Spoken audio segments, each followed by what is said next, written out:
All right, good morning, BJ. I just wanted to touch base with you on regards to what we're doing today. I've been actually getting several questions. For those of you who are emailing me with questions, keep them up. I actually do like staying in contact with you guys. I think about you a lot. Um, I've been getting a lot of questions in regard to the Depp Heard trial, so I wanted to spend a little bit of time this week just discussing it in the context of um, trial advocacy and talk to you guys about what sort of the legal ramifications of it, what are the free speech ramifications of it, what are the arguments on both sides, and then maybe critically look at some of the aspects of the trial, starting today with the opening arguments of the counsel, different counsel. Give me a second. There we go. Okay. All right. So this is a Depp v. Heard defamation trial.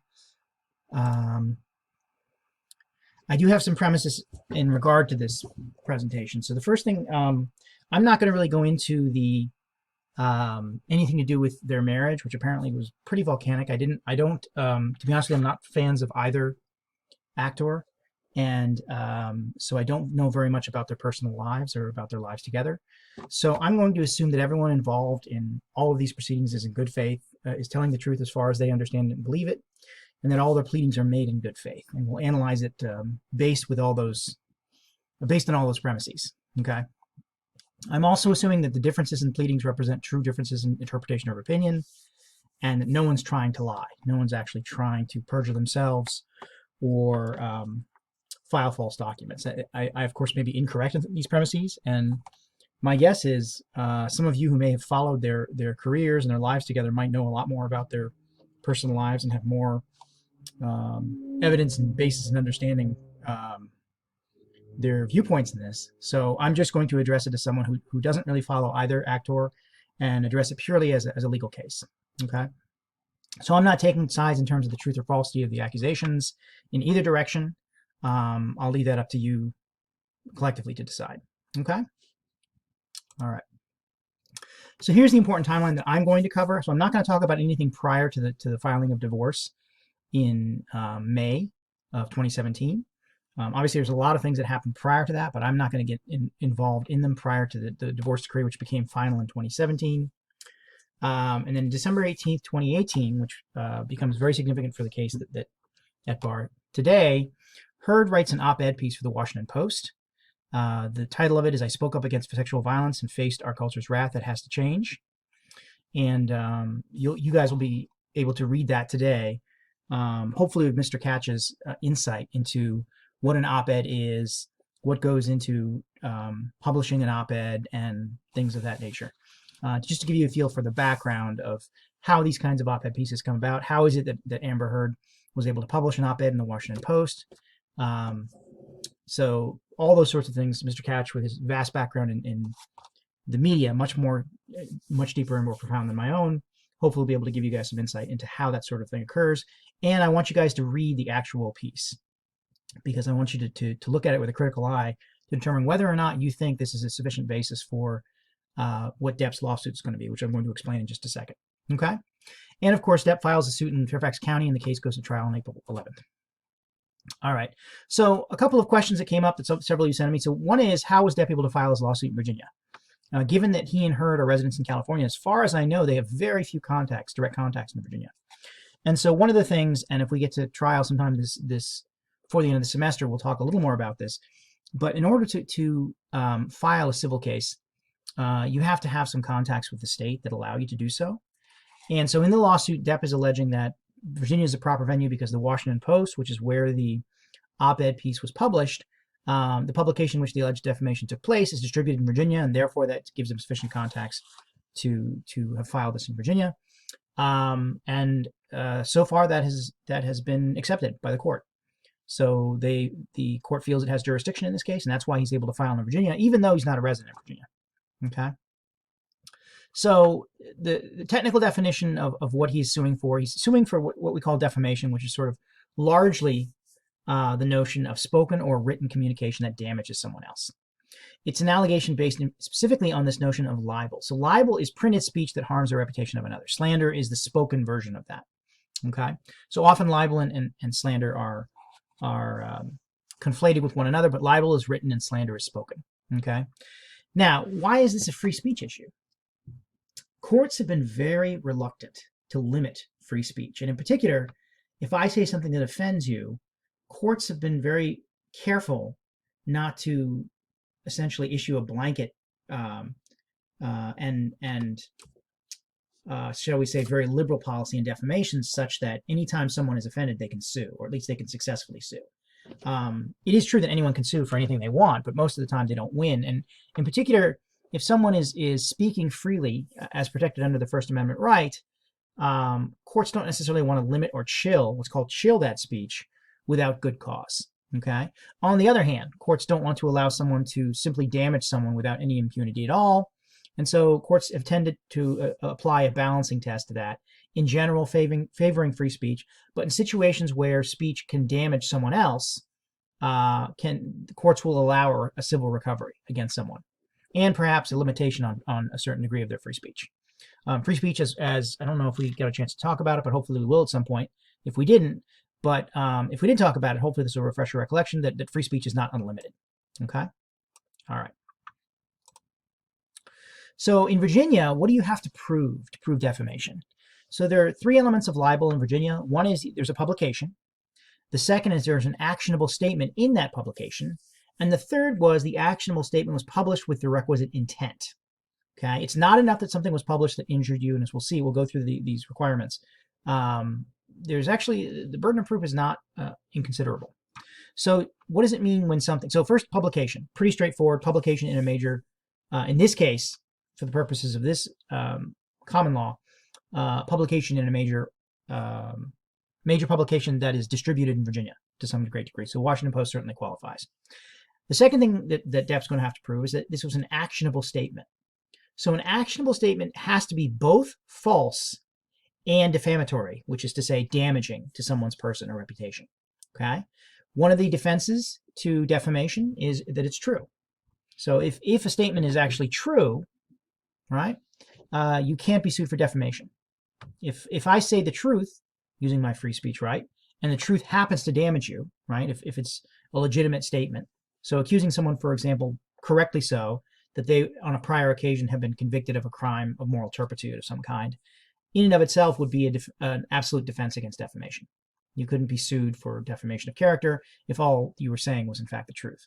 So the fact that it's true or false matters here for the purposes of this lawsuit.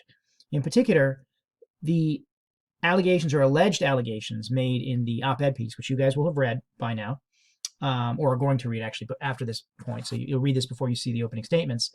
It matters whether what is either said or implied in that op-ed are actually true. If they are true, Depp has no case. His lawsuit fails. If they are false, okay, he may have a case, but he'll have to prove some other things in addition to the fact that they're false. They have to be both false and defamatory. Okay. Also, statements of opinion that can't be determined to be true or false also don't support an action for defamation. So in my opinion, he's a jerk, or in my opinion, he's a bad father or a bad husband. Those don't support actions for defamation. Okay. The burden of proving a statement to be false and actionable falls on the, I think I put defend here. It's actually the person who's filing the lawsuit. So Depp is going to both have to prove that the statement is false and that it damaged him. Okay. All right. So again, these are the defamation, a couple other things to note about it. Now, what complicates this particular defamation case in particular is that both individuals involved are what are called public figures. Public figures, and that definition, and again, Mr. Catch may be able to respond in further detail on what a public figure is, because that's something that journalists have to be very well aware of. But in essence, a public figure is someone who holds himself out to the public as a public figure.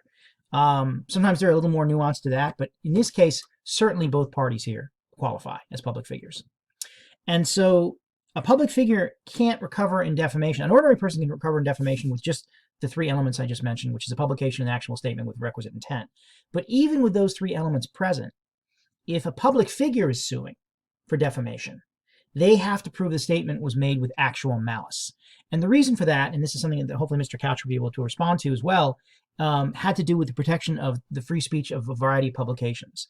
One of the things that public figures in the past have tried to do is prevent newspapers from publishing information about them that, true or false, damage them in some way. And so they would file lawsuits of defamation against newspapers.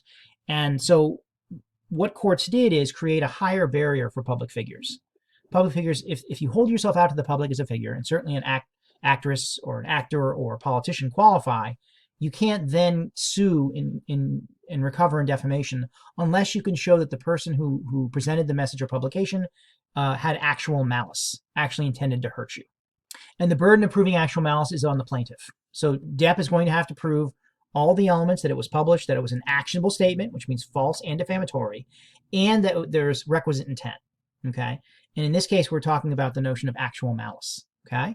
He has to prove that it was not true, because a true statement can't be grounds for defamation.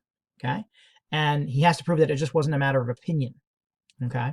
So it's always his burden, and so the burden of proving both that there's actual malice means that the defendant realized the statement was false, or that she had serious doubts about its truth.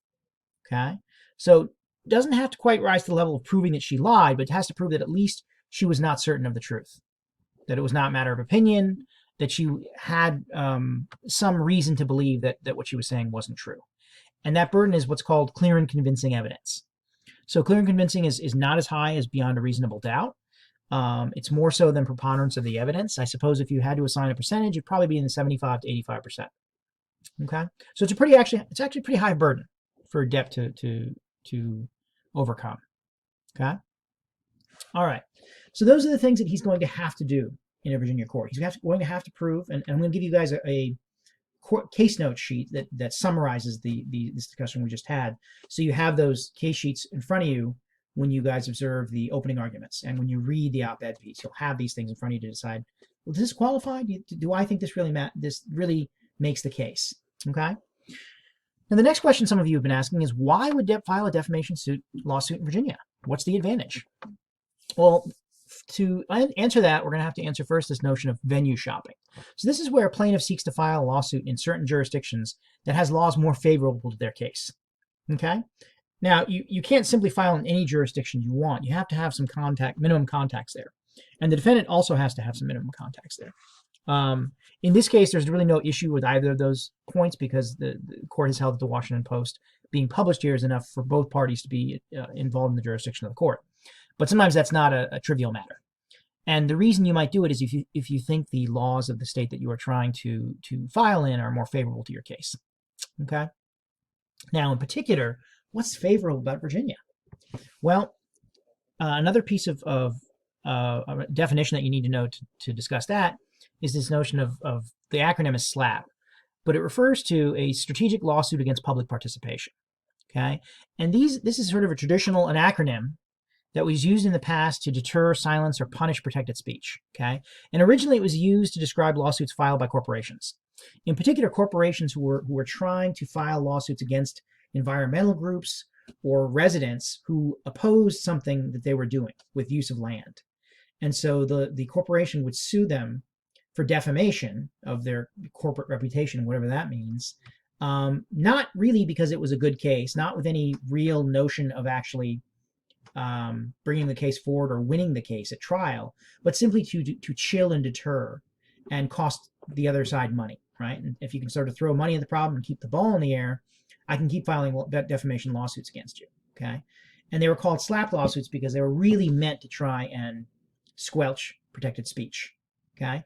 And now SLAPP is not limited just to corporations. It's really utilized more broadly to refer to any lawsuit that doesn't have a lot of merit necessarily, but is trying to squelch or limit protected speech, okay? And so that's something you need to understand in terms of why Depp would file a defamation lawsuit in Virginia.